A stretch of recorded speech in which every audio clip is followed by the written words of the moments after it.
Welcome to G Fun Facts Online, the channel that dives deep into the fascinating world around us. Today, we're tackling a heavy but incredibly important topic. What happens to our brains during a crisis, and how can the people in charge talk to us in a way that actually helps? When disaster strikes, whether it's a hurricane, a pandemic, or a massive recall, the world feels like it's spinning out of control. Fear and uncertainty spread like wildfire. In those moments, the words of officials are put under a microscope. Effective communication isn't just about reading facts from a teleprompter. It's a deep dive into human psychology. So let's explore the science of talking to a public under pressure. First, we need to understand what a crisis does to our minds. The Centers for Disease Control and Prevention, or CDC, points out that during an emergency, our ability to process information takes a nosedive. We basically revert to our primal fight-or-flight instincts. This leads to a few predictable reactions. First, there's denial. It's hard to accept that a real threat is at your doorstep, which can cause dangerous delays in taking action. Then comes the fear and anxiety. The unknown is terrifying, and this can lead to irrational behavior. Finally, there's a sense of helplessness.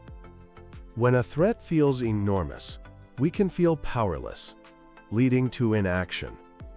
On top of this emotional cocktail, our brains use mental shortcuts, or cognitive biases, that can twist how we see things. One of the big ones is the availability heuristic. This is a fancy way of saying we judge how likely something is by how easily we can remember an example. If we see non-stop dramatic news coverage of a plane crash, we might feel flying is much riskier than it statistically is. Another is confirmation bias, our tendency to look for information that confirms what we already believe. If you're scared about something, you're more likely to believe a scary rumor that confirms your fear and dismiss official guidance that says otherwise. And then there's optimism bias, the "it won't happen to me" effect.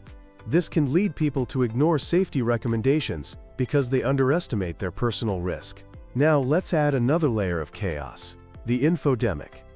In our digital age, a crisis is accompanied by a flood of information, both true and false. We have misinformation, which is spread by mistake, and disinformation, which is spread with the intent to deceive. Studies, like one during the COVID-19 pandemic, found that emotionally charged fake news spread way faster than verified reports. This doesn't just confuse people, it actively harms them.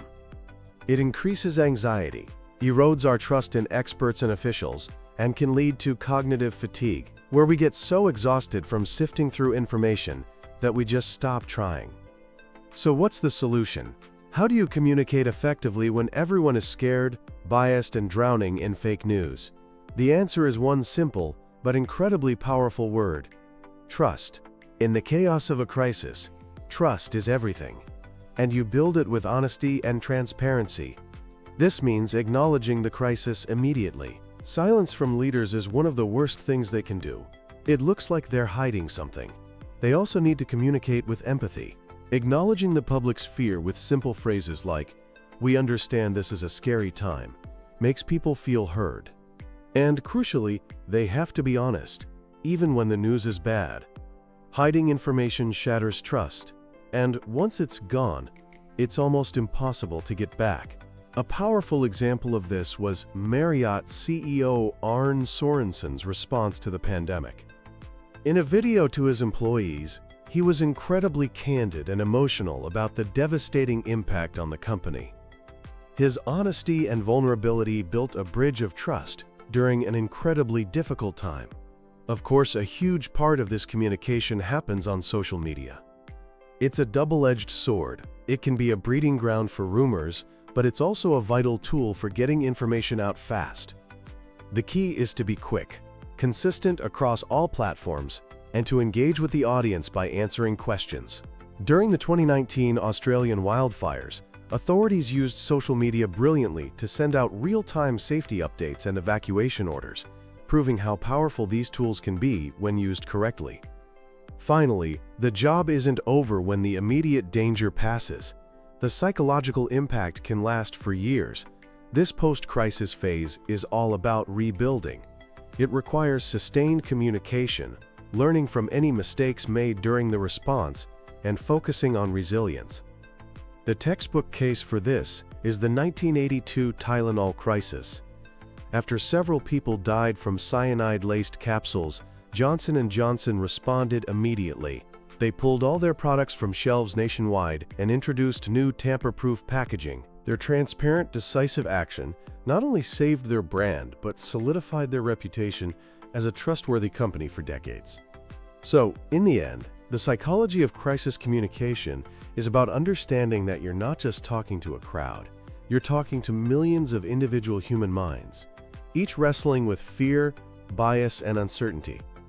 By leading with empathy, honesty, and a commitment to building trust, leaders can successfully guide the public through the storm and help build a stronger, more resilient community on the other side. Thanks for tuning in to GFunFacts Online. If you found this interesting, be sure to like, share, and subscribe for more deep dives into the science that shapes our world.